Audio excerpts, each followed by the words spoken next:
Assalamualaikum warahmatollahi wabarakatuh. Berjumpa lagi dengan Mimin. Oke, Mimin akan lanjutkan cerita Liontin Giok Naganya. Oke, seperti biasa yang belum tekan tombol like-nya, tolong dibantu untuk tekan tombol like dan juga berkomentar ya di kolom komentar. Oke, kita lanjutkan saja ceritanya.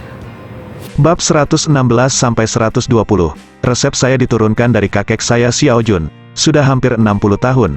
Apakah Anda berani mengatakan bahwa resepnya tidak enak?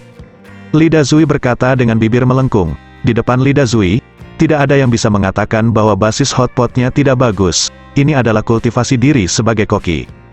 Meskipun Ye Chong telah banyak membantu restoran hotpot, dia bisa dikatakan sebagai dermawan dari restoran hotpot. Dia, Lida Zui, juga ingin berteori dengan Ye Chong. Zaman telah berubah. Orang bisa makan lebih banyak dan lebih banyak makanan lezat dari pegunungan dan laut. Tentu saja, rasanya menjadi semakin canggih.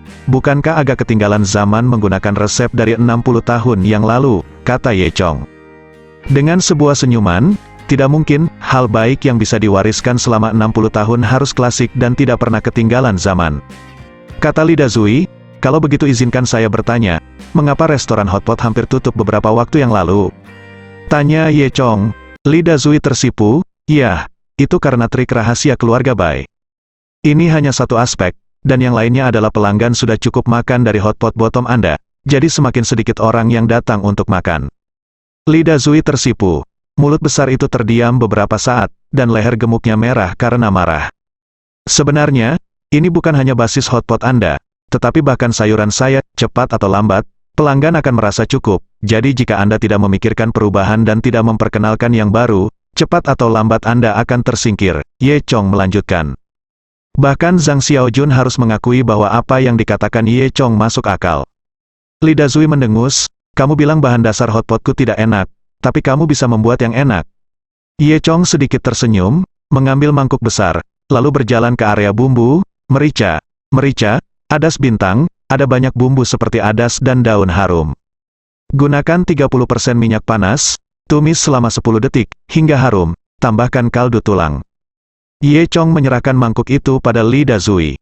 Lida Zui menggaruk kepalanya, bertanya-tanya apa yang akan dilakukan Ye Chong. Kakak mulut besar, lakukan apa yang dia katakan. Perintah Zhang Xiaojun, oke, biarkan aku melihat trik apa yang bisa kamu lakukan. Kata Lida Zui, dan mulai menuangkan minyak dan menumis sesuai langkah Ye Chong. Staf di dapur belakang dan aula depan semuanya berlari untuk menyaksikan kegembiraan.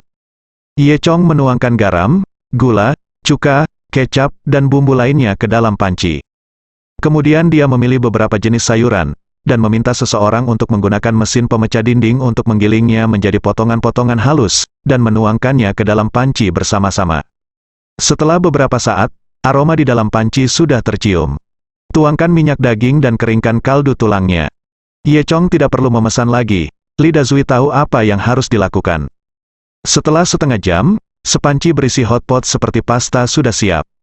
Lida Zui harus mengakui bahwa dari segi rasa, hotpot base yang disiapkan oleh Ye Chong memang lebih enak dari miliknya. Dia buru-buru menemukan panci, mengeluarkan sepotong dasar panci panas, dan menambahkan kaldu tulang khusus. Untuk sesaat, aromanya tajam, Lida Zui menyesap sup dengan sendok dan meminumnya, menutup matanya menikmatinya, indah sekali. Bahkan para pelayan yang bekerja di sini setiap hari dan terbiasa dengan bau hotpot mau tidak mau meminumnya, menyesap dari sendok. Semua orang langsung memuji, Zhang Xiaoyun juga menyesapnya. Ye Chong, aku tidak menyangka kamu tahu bagaimana melakukan ini, rasanya terlalu enak. Kepala dengan malu, Ye Chong, izinkan saya mendiskusikan sesuatu dengan Anda, bisakah Anda menjual resep dasar hotpot kepada saya? Kata Zhang Xiaojun. Ye Chong tersenyum dan berkata, tidak. Hah, Zhang Xiaoyun sedikit kecewa, aku bisa memberikannya padamu. Berikan padaku, mata Zhang Xiaoyun berbinar, dan emosinya tampaknya sepenuhnya dikendalikan oleh Ye Chong. Kami adalah mitra, bisnis restoran hotpot bagus, sayuran saya laris manis, dan desa bisa menghasilkan lebih banyak uang. Bukankah itu bagus, Ye Chong? Tertawa, Zhang Xiaojun mengangguk dengan penuh semangat, Ye Chong, terima kasih. Jika tidak terlalu banyak orang, Zhang Xiaojun berharap dia bisa naik dan mencium Ye Chong sekarang. Setelah memperbaiki bahan dasar hotpot, efeknya terlihat jelas. Saat ini, ada 30% lebih banyak pelanggan dari sebelumnya, dan semua orang memuji setelah makan, mengatakan bahwa mereka belum pernah makan hotpot yang begitu enak. Orang-orang di restoran hotpot sangat sibuk sehingga mereka hampir tidak menyentuh lantai, dan bahkan Ye Chong kemudian mulai membantu menyajikan hidangan. Melihat lobi restoran hotpot, Ye Chong sangat puas. Dia mendapat terinspirasi, dan tiba-tiba memikirkan cara terbaik untuk menghasilkan uang. Buka restoran, panci panas hanyalah cara catering, mengapa dibatasi dengan cara ini? Ada banyak sayuran di desa Xiaoye, daging unggasnya enak, dan ikan serta udang di sungai bahkan lebih montok dan berair. Ini bahan yang langka. Digunakan untuk membuat berbagai masakan, pasti sangat populer. Ada makanan klasik Dewa Naga, di warisan Dewa Naga, yang berisi berbagai resep. Basis hotpot barusan hanyalah resep umum di bab sup, dan ada ratusan resep serupa. Selain bab sup, makanan Dewa Naga klasik juga memiliki bab tentang menumis, merebus, mengukus, Ini semua adalah makanan yang dimakan oleh para pembudidaya kuno, dan rasanya semuanya berbuih. Hei, apa yang kamu pikirkan? Melihat Ye Chong melamun, Zhang Xiaojun menyentuh lengan Ye Chong. Ah, tidak apa-apa, kata Ye Chong sambil tersenyum. Baru kemudian dia menyadari bahwa sudah lewat jam 4 sore. Baiklah, akankah kita pergi menemui Bao Su malam ini? Zhang Xiaojun bertanya. Pergilah, aku hampir lupa, kata Ye Chong. Setelah itu, keduanya meninggalkan gerbang restoran hotpot. Saat malam tiba, pejalan kaki berangsur-angsur meningkat di jalan pejalan kaki di alun-alun Sinan, dan pria dan wanita tampan berbelanja di sini dengan tampilan santai. Baru pada saat itulah Ye Chong menyadari bahwa toko di sebelah restoran hotpot tutup, yang sangat tidak sesuai dengan lingkungan yang bising. Ini awalnya adalah toko kulit. Saya mendengar bahwa bos dan saudara ipar melarikan diri. Para pekerja tidak punya pilihan selain menutup toko setelah kulit ditangani dengan murah, kata Zhang Xiaojun. Ye Chong mengangguk, berpikir, mengapa cerita ini begitu familiar. Namun, dia lebih peduli dengan toko ini. Jika bisa dipasarkan, akan cocok untuk restoran. Sambil berbicara, keduanya masuk ke dalam mobil dan langsung menuju restoran Changsan. Restoran Changsan berada di jalan pejalan kaki tersibuk di pusat kota, tetapi tidak jauh dari toko kecantikan Tang Chun. Tempat ini sebenarnya adalah milik keluarga Lin, dan telah dikelola oleh Lin Tianqi. Sebagian dari dakiang liquor milik Ye Chong dijual di restoran.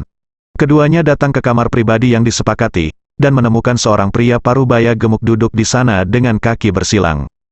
Mereka tahu tanpa bertanya, bahwa pria parubaya ini adalah bos Li Feng, Bao Su. Saat Bao Su melihat Zhang Xiaojun, matanya menyipit. Oh, kamu Xiaojun? Kamu lebih cantik dari yang dikatakan Li Feng, cepat duduk. Bao Su berdiri dan hendak menarik lengan Zhang Xiaojun. Ye Chong sengaja berdiri di samping Zhang Xiaojun dan menghentikan tangan Bao Su.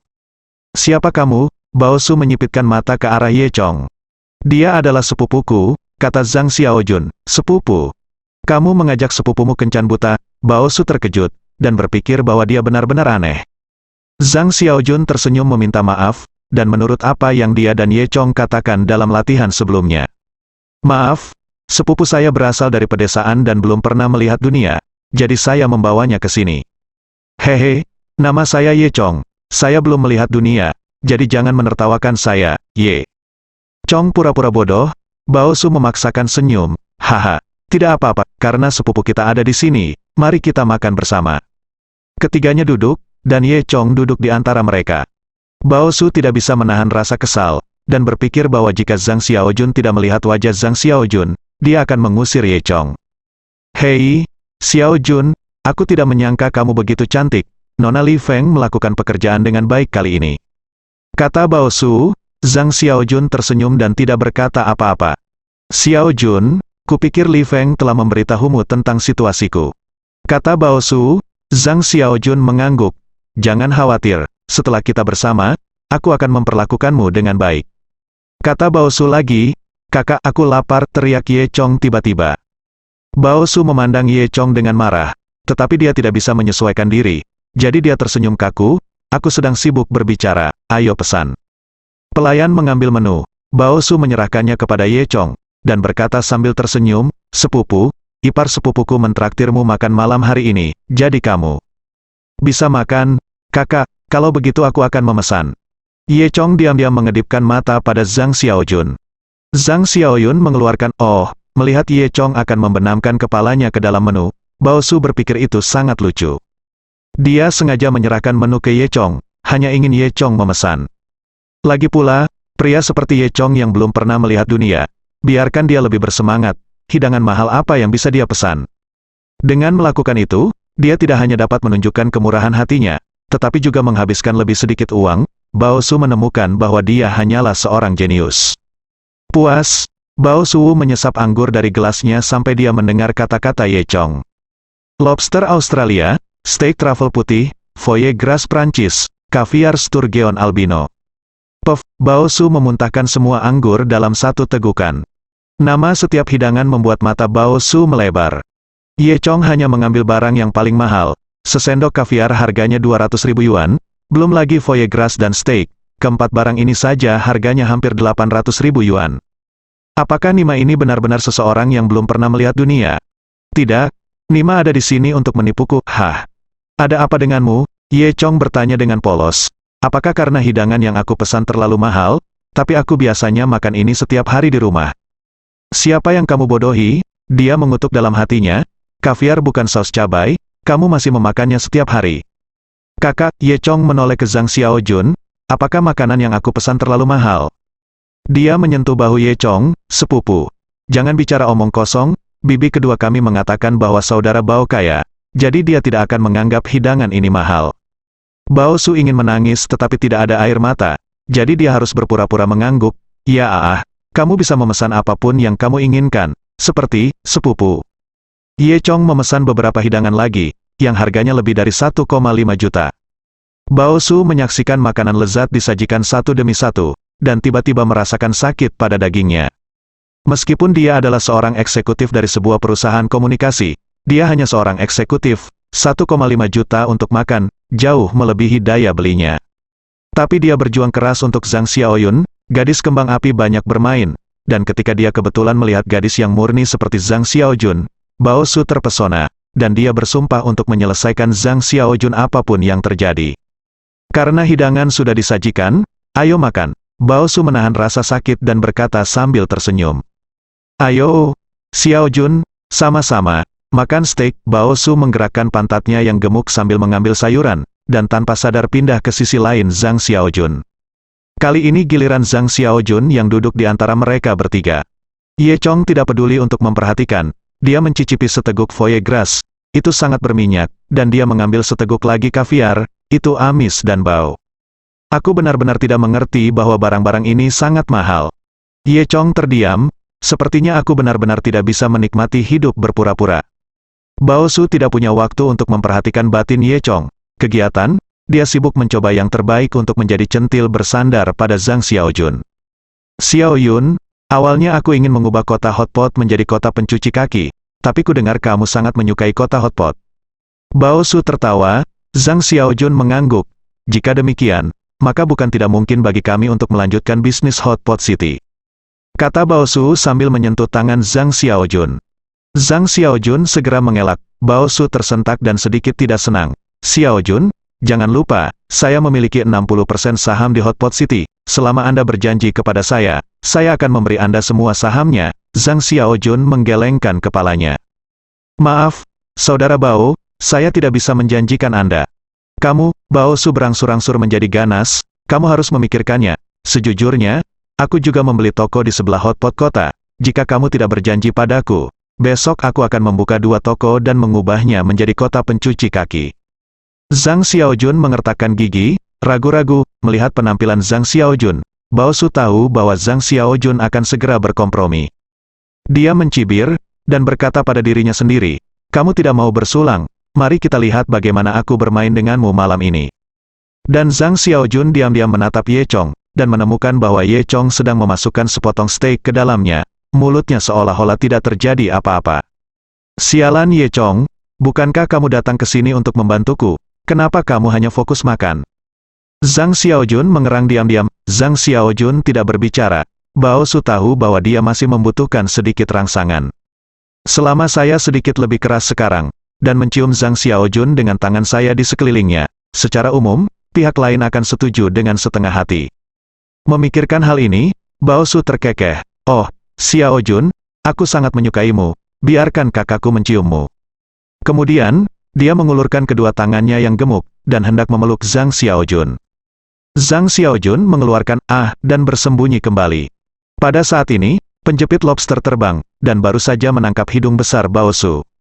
Bao Su mengeluarkan melompat dari kursi, mengeluarkan tang, hidungnya merah. "Kamu bocah, apa yang kamu lakukan?" Bao Su berkata dengan marah. Ye Chong terkekeh, "Kamu orang tua benar-benar tidak tahu malu." Jun kecilku bahkan mengatakan tidak, kamu masih ingin memaksanya. "Bukan urusanmu," Bao Su memarahi. "Sejujurnya, Xiao Jun adalah wanitaku," kata Ye Chong. Zhang Xiaojun tersipu, dan menatap Ye Chong dengan malu-malu. Meskipun dia tahu bahwa apa yang dikatakan Ye Chong adalah bohong, dia tidak bisa menahan diri untuk tidak menabraknya di dalam hatinya.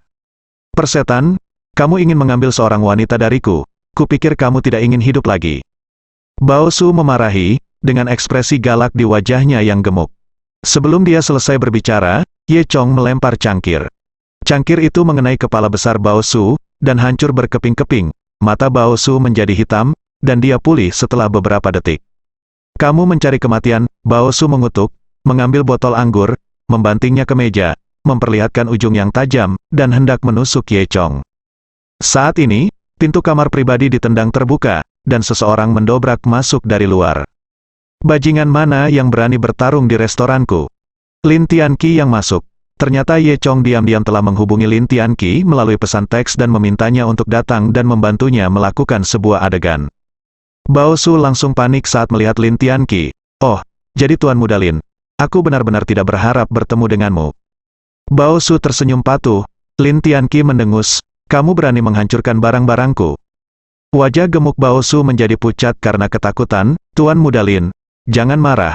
Aku akan memberimu kompensasi untuk barang-barang yang kamu hancurkan." Lin Tianqi mengangguk. "Aku sampai jumpa kamu memiliki sikap yang baik, jadi aku akan memaafkanmu kali ini, dan kamu harus membayar uangnya." Bao Su menghela nafas lega. Tuan muda dari keluarga Lin bukanlah sesuatu yang dia, seorang eksekutif perusahaan kecil, bisa memprovokasi. "Saya akan membayar, saya pasti akan membayar." "Baiklah, mari kita bayar 10 juta, kata Lin Tianqi. "Apa?" Bao Su tercengang, 10 juta, tidak ada gunanya menjual dia." Lin Tianqi mengerutkan kening. Apa yang kamu hancurkan adalah barang antik, kurang dari 10 juta. Satu-satunya barang yang rusak di ruangan itu adalah botol anggur dan cangkir. Mungkinkah cangkir itu antik? 10 juta cangkir dibawa keluar untuk dimakan para tamu." Lin Tianqi hanya bercanda, pikir Bao Su. Tapi bagaimanapun juga, tidak mungkin sebotol anggur bernilai 10 juta yuan. Dia memutar matanya, "Tuan Muda Lin, anak ini menghancurkan cangkir itu." Ye Chong tersenyum dan berkata, "Ya, saya menghancurkan cangkir itu." Lin Tianqi melambaikan tangannya dan berkata, "Cangkir itu tidak berharga, terutama karena ini botol anggur, sangat berharga. Botol anggur ini adalah peninggalan kuno dari dinasti Tang." Bao Su tertegun sejenak. Bagian bawah botol anggur juga mengatakan, umur simpan hingga 2012, bagaimana mungkin itu peninggalan kuno dari dinasti Tang? "Tuan Muda Lin, berhentilah bercanda denganku." Bao Su tersenyum meminta maaf, "Sepertinya aku bercanda denganmu." Lin Tianqi mendengus, "Beri aku uang, atau aku akan melemparmu untuk memberi makan buaya sekarang." Bao Su sangat ketakutan sehingga dia akhirnya tahu bahwa Lin Tianqi dan Ye Chong ada di tim yang sama. Tidak, dia berlutut di tanah dengan isapan, hidungnya menangis, "Tuan Lin, saya benar-benar tidak punya uang sebanyak itu." Ye Chong berdiri saat ini, "Bao Su, saya akan memberimu uang sekarang. Ada dua cara, memberi makan buaya, atau menjual saham restoran hotpot dan toko terdekat." "Jual padamu." Bao Su bukan orang bodoh. Dia tahu ini permainan malam ini hanya untuk memaksa beli dan jual. "Apakah kamu menjualnya atau tidak?" Lin Tianqi bertanya. Jual." Bao Su menangis dengan wajah sedih, dan sekarang dia tidak punya pilihan lain selain mengakui bahwa dia tidak beruntung. "Berapa banyak yang kamu bayar untuk itu?" Ye Chong bertanya. 8 juta, kata Bao Su. "Hah?" Lin Tianqi memelototi Bao Su. 5 juta, Bao Su ingin menangis tetapi tidak menangis. "Berapa?" Ye Chong pura-pura tidak mendengar dengan jelas. 3 juta, hati Bao Su berdarah. Baru saat itulah Ye Chong mengangguk puas. "Jangan khawatir, Ye lama kita adalah pengusaha yang serius. Kami akan menebusnya sebanyak yang Anda bayarkan. Tidak ada yang bisa menderita, kan?" Bao Su menangis dan mengangguk. Kepalanya, memarahi Ye Chong 100 kali di dalam hatinya. Masih serius pengusaha? Pengusaha yang serius memiliki hal-hal seperti itu. Ini penjahatnya, penjahat sejati.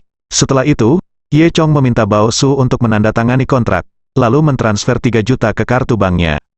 Melihat angka 3 juta, Bao Su diam-diam mengerang. 8 juta menjadi 3 juta, dan dia tiba-tiba kehilangan 5 juta. Jika makanan ini dimasukkan, akan lebih dari 6 juta. Akibatnya, Zhang Xiaoyun belum mendapatkannya. Sialan Li Feng, cari alasan untuk memecatnya besok. Bao Su berpikir dengan getir. Oke, ini bukan urusanmu, kamu bisa pergi. Kata Lin Tianqi kepada Bao Su. Bao Su berjalan ke pintu dengan bingung, memegang kenop pintu dengan tangannya. Dia menoleh dan menatap Ye Chong dengan kejam. Ye Chong, kamu kejam? Aku akan mengingatmu, kita akan bertemu nanti.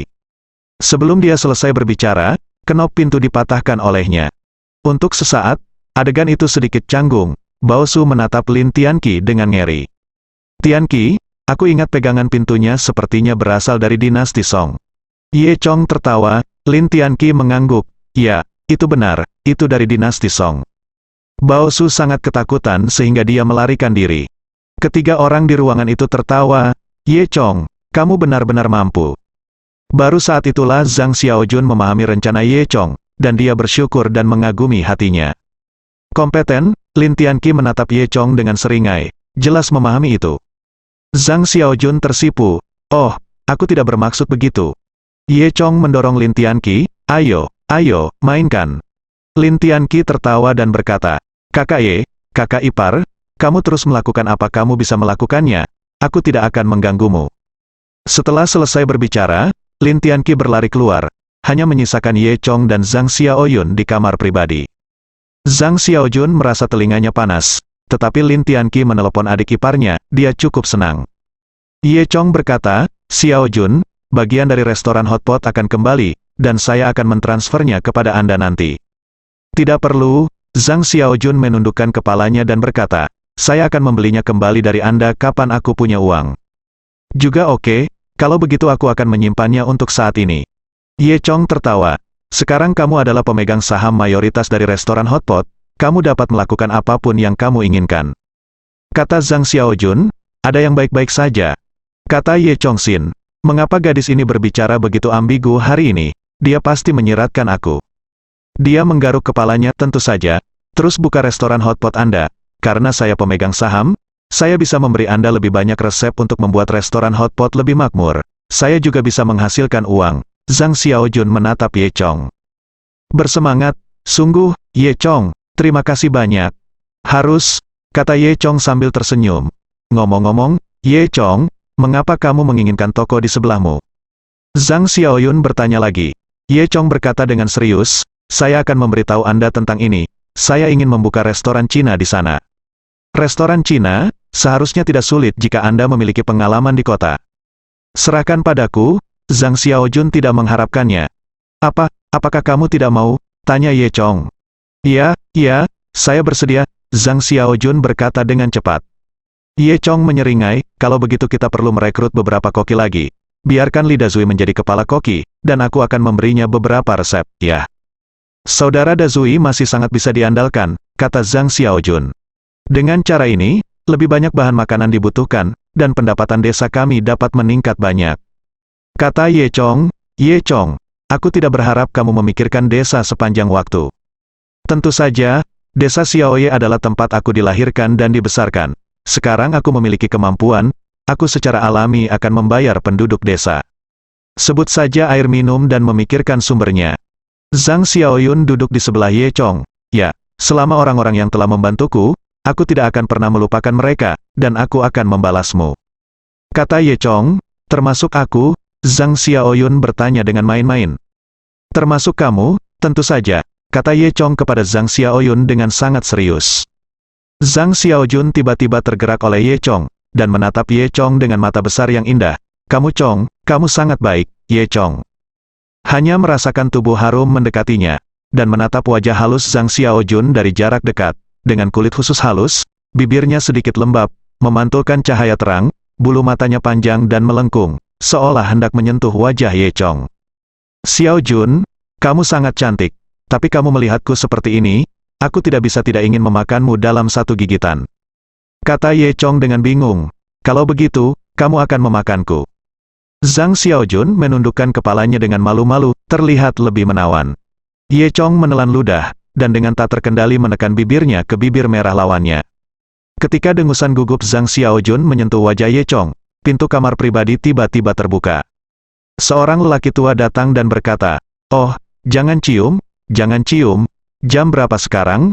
Kami tutup, kami ingin pulang dan berciuman." Keduanya langsung tersipu dan berjalan keluar dari hotel dengan kepala mereka ke bawah. Mereka kembali ke lapangan Sinan.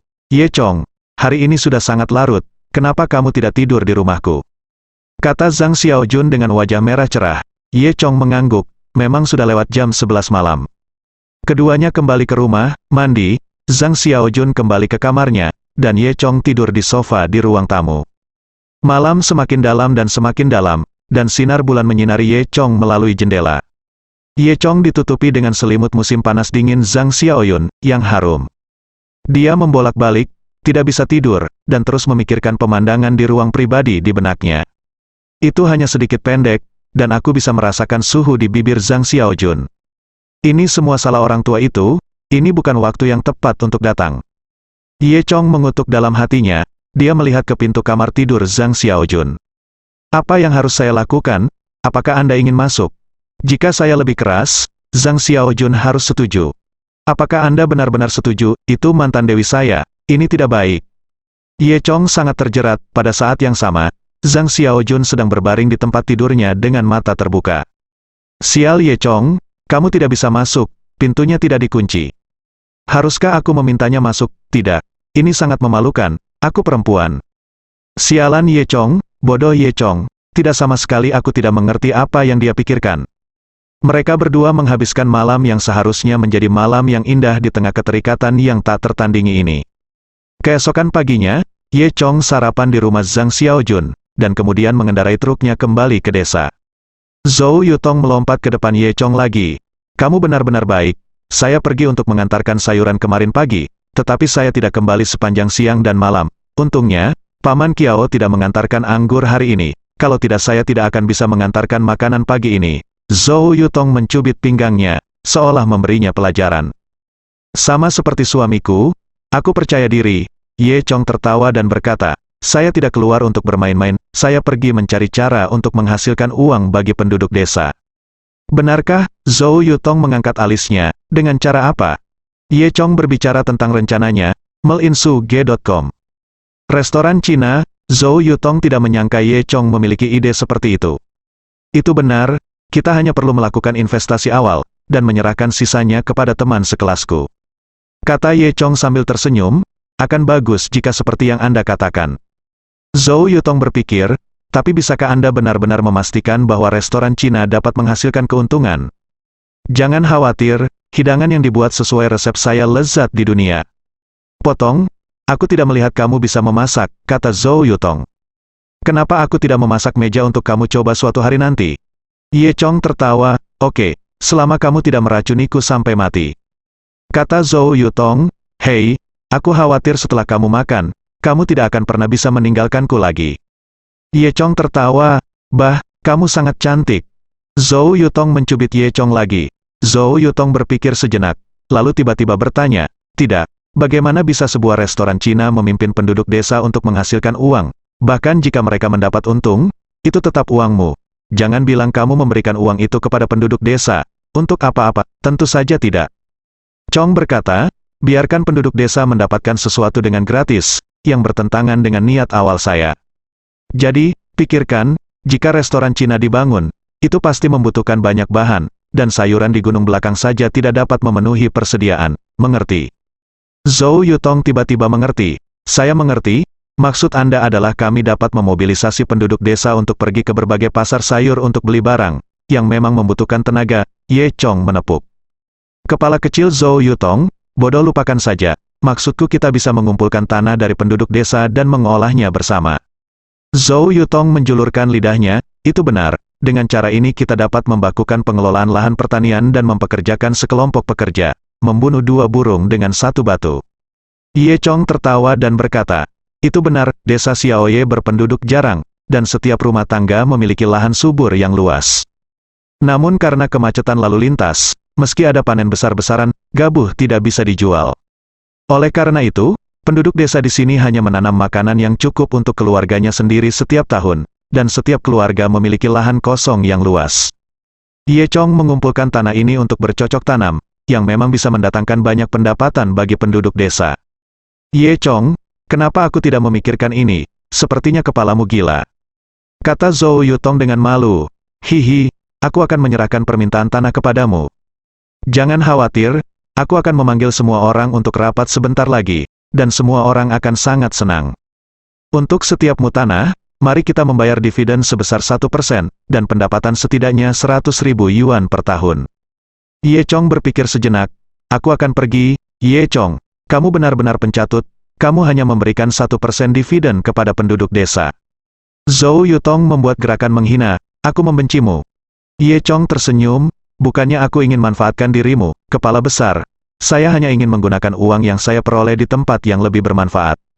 Masih banyak daerah yang membutuhkan uang untuk pembangunan desa kami. Saya berencana membangun puskesmas, jaringan awam, dan membangun kembali rumah di masa depan. Semua ini membutuhkan banyak uang. Anda juga tahu bahwa orang-orang di desa Xiaoye enggan menghabiskan uang yang mereka hasilkan, dan mereka menyembunyikannya di rumah. Jika uang itu tidak digunakan, itu hanya kertas di tangan mereka. Zhou Yutong mengangguk. Yah, apa yang kamu katakan masuk akal, aku percaya padamu, dengan pemikiranmu, kamu pasti akan membuat desa Xiaoye lebih baik dan lebih baik. Ye Chong tersenyum, dan sedikit malu untuk dipuji oleh Zhou Yutong secara tak terduga. Di masa depan, kamu akan bertanggung jawab atas urusan luar desa, dan aku akan bertanggung jawab atas urusan dalam desa. Kata Zhou Yutong. Ye Chong mengangguk, benar. Kamu bertanggung jawab atas bagian dalam dan aku bertanggung jawab atas dunia luar. Ya, Zhou Yutong mengangguk sebelum menyadarinya. Kamu di dalam dan aku di luar, bukankah seharusnya kalimat ini digunakan untuk menggambarkan pasangan? Bah tak tahu malu, kamu berhenti. Ye Chong lari menyeringai.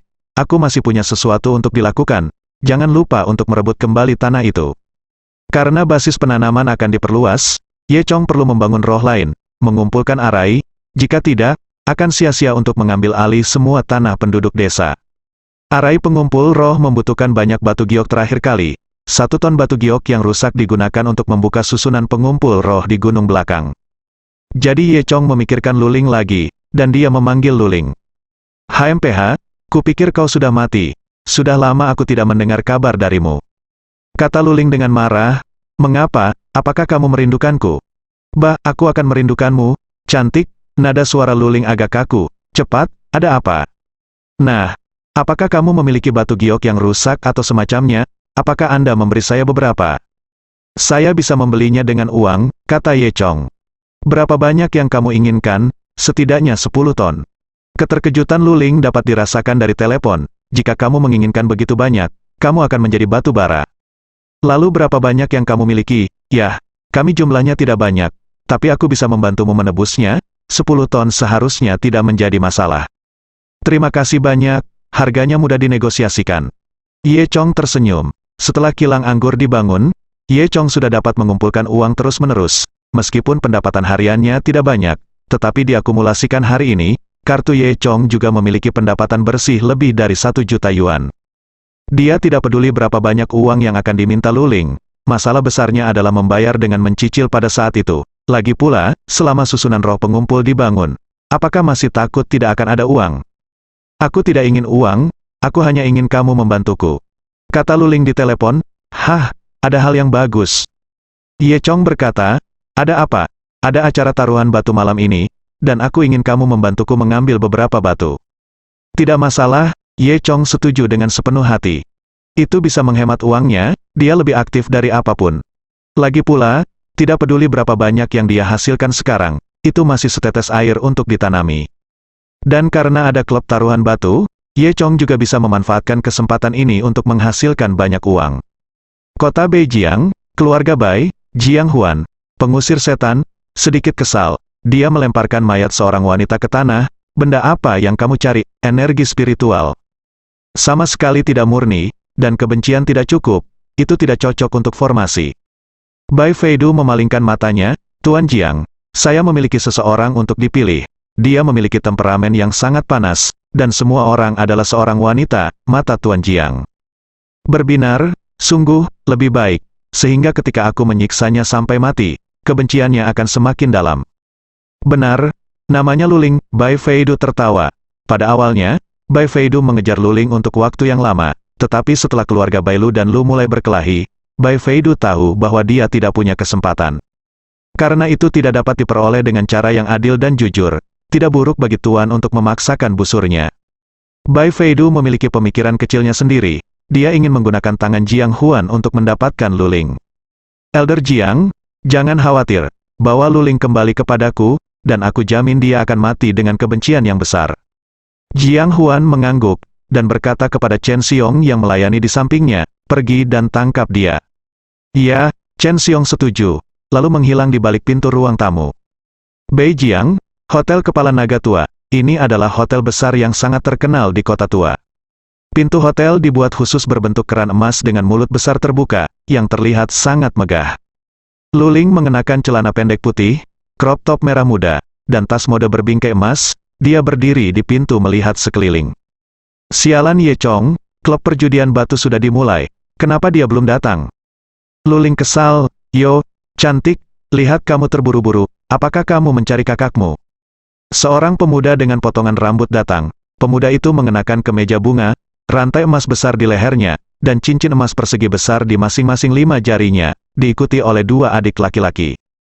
Luling Bai melirik pihak lain, tapi mengabaikannya. Cantik, namaku Du Biying, mari kita berkenalan satu sama lain. Maaf, aku punya pacar, Luling berkata dengan marah. Di mana cowok saya, di mana pacarmu? Du Biying tersenyum, cantik, jangan konyol, kamu punya pacar yang bisa berdiri di sini sendirian.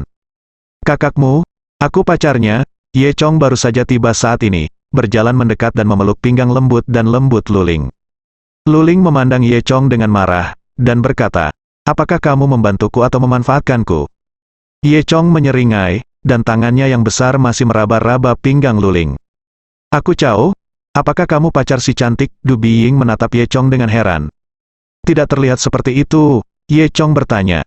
Du Biying menggelengkan kepalanya, tidak mungkin kecantikan sebesar itu bisa jatuh cinta padamu, seorang petani kecil, apakah kamu bercanda? Dia bertanya-tanya ketika dia melihat Luling menginjak kaki Ye Chong, dan kemudian mencubit daging lunak Ye Chong. Hei, Ye Chong berkata, istriku, kamu sangat kejam. Luling mengangkat kepalanya dan berkata dengan bangga, itu pantas. Mata Du Biying berbinar, kecantikan kecil ini benar-benar kuat, Lao Sui suka, kembali bermain SM akan membunuhku. Memikirkan hal ini, dia mengeluarkan kartu bank, wah, ada 500.000 di dalamnya, tinggalkan kecantikan ini. Ye Chong mengambil kartu bank tanpa berpikir, dan meletakkannya di sakunya, tapi dia tidak berniat untuk pergi. Nak, kenapa kamu tidak pergi? Du Biying bertanya. Kenapa aku harus pergi? Ye Chong balik bertanya. Kamu mengambil uangku, kamu memberiku uang atas inisiatifmu sendiri, bukankah kamu menghormatiku? Aku hanya berjanji untuk mengambil uang itu, tetapi aku tidak berjanji untuk pergi. Ye Chong menggaruk kepalanya, melihat tidak bersalah. Luling tertawa di sampingnya dengan puci, Du Biying sangat kesal. Bocah bau, kamu tidak tahu malu, pukul aku, 2. Adik laki-laki di belakangnya segera bergegas, retak-retak. Ye Chong menamparkan kedua mulutnya yang besar, membalikkan kedua adik laki-lakinya, dan berguling di tanah 2 kali sebelum berhenti. Du Biying tertegun di tempat, terkejut di dalam hatinya. Seperti yang diharapkan dari membajak ladang, tangan ini sangat kuat. Demi baktimu, aku tidak akan mengalahkanmu, kata Ye Chong kepada Du Biying sambil tersenyum. Kemudian, dia membawa Luling ke hotel. Baru setelah Du Biying menghilang dari pandangan, Luling berkata dengan marah, bajingan, apakah kamu sudah cukup menyentuh? Ye Chong terkekeh, dan buru-buru melepaskan tangannya dari pinggang Luling. Aku di sini bukan untuk membantumu. Berhenti bicara, aku sudah melihat sifat nakalmu. Keduanya naik ke ruang pameran di lantai 2, dan klub judi batu sudah dimulai. Skala pertemuan judi batu kali ini tidak besar, dan itu semua adalah pertukaran antara kolektor pribadi. Di aula, orang-orang berkelompok 3 atau 4, membisikkan sesuatu, dan mereka semua memiliki beberapa batu kasar di tangan mereka. Beberapa pelayan berjalan melewati kerumunan, memegang nampan berisi minuman di tangan mereka. Ye Chong mengambil 2 gelas jus jeruk dan menyerahkannya kepada Luling, matanya melihat sekeliling dan dia menemukan beberapa hal yang baik. Dia dan Luling berjalan ke tengah aula, dan mendengar dua pria parubaya memegang batu giok berbicara. Saya mendengar bahwa Tuan Yuan akan datang nanti. Apa, Tuan Yuan yang mana? Mungkinkah Yuan Peng, yang dikenal sebagai Kai Yushu? Benar, itu dia. Hei, aku harus meminta Tuan Yuan untuk menilai koleksiku kali ini. Ye Chong tidak peduli, tetapi membeli beberapa batu kasar yang dia lihat harga tinggi. Di bawah bimbingan Ye Chong, Luling membeli 3 yuan dan menghabiskan lebih dari 17 juta yuan. Ada spesies es lubang tua di dalamnya, dan nilainya harus sekitar 30 juta. Kata Ye Chong, Luling sangat gembira. Dia benar-benar percaya pada bakat Ye Chong dalam mempertaruhkan batu. Hebat, 17 juta yuan sangat berharga. Apa? Saya membeli omong kosong ini lebih dari 17 juta yuan, dan Anda masih berpikir itu layak? 2. Melihat batu di tangan Luling, dia tertawa keras. Banyak orang melihat mereka, semua orang menemukan bahwa batu di tangan Luling memang berkualitas buruk, bahkan tidak sedikit yang berwarna hijau. Gadis ini tampaknya telah kehilangan banyak uang.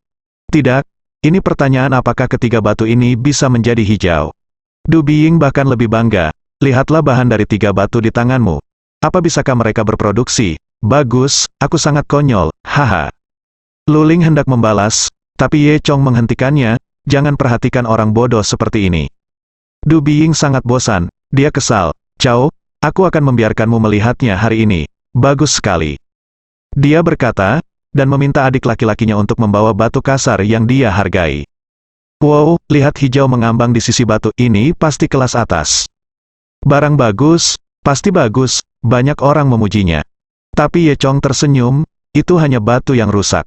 Kamu tidak tahu apa-apa, Bos. Du Biying tidak senang. Tidak tahu malu bagi seorang petani kecil untuk berani berbicara omong kosong di sini. Orang-orang tampaknya tidak setuju dengan pernyataan Ye Chong, dan menunjuk ke arahnya.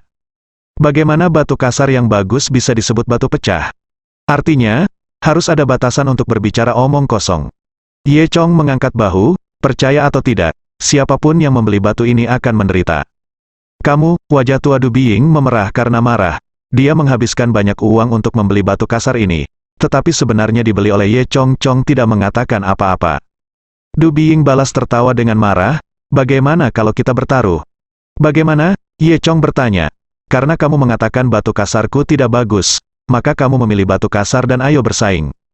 Du Biying berkata, apakah kamu berani bermain dengan taruhan 5 juta? Ye Chong tersenyum, tidak masalah. Ye Chong, bandingkan batuku dengan dia. Luling mengguncang batu kasar di tangannya. Tidak perlu, batu kasar apapun di sini lebih baik darinya. Kata Ye Chong. Apa? Du Biying berkata dengan bersemangat. Ini yang kamu katakan, jika ada batu kasar yang tidak sebagus milikku, kamu akan kalah. Ye Chong mengangkat bahu. Ya, semua orang memandang kamu seperti orang bodoh. Chong, saya pikir anak ini benar-benar sakit.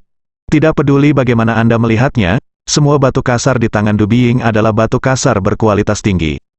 Tingkat kemenangan anak ini tidak terlalu tinggi, tetapi dia berani mengucapkan kata-kata gila seperti itu. Mungkinkah dia menghabiskan terlalu banyak uang? Hei, kurasa kita tidak perlu menyelesaikan batunya lagi. Setelah beberapa saat, Tuan Yuan akan datang dan melihat untuk menentukan pemenangnya. Aku menyarankanmu untuk menyiapkan 5 juta dan menungguku. Du Biying mencibir. Ye Chong mengangkat bahu, tidak masalah. Cao, mari kita lihat bagaimana kamu mati ketika Tuan Yuan datang. Du Biying mengutuk dalam hatinya. Saat berbicara, seseorang berteriak, Yuan tua ada di sini, bersambung.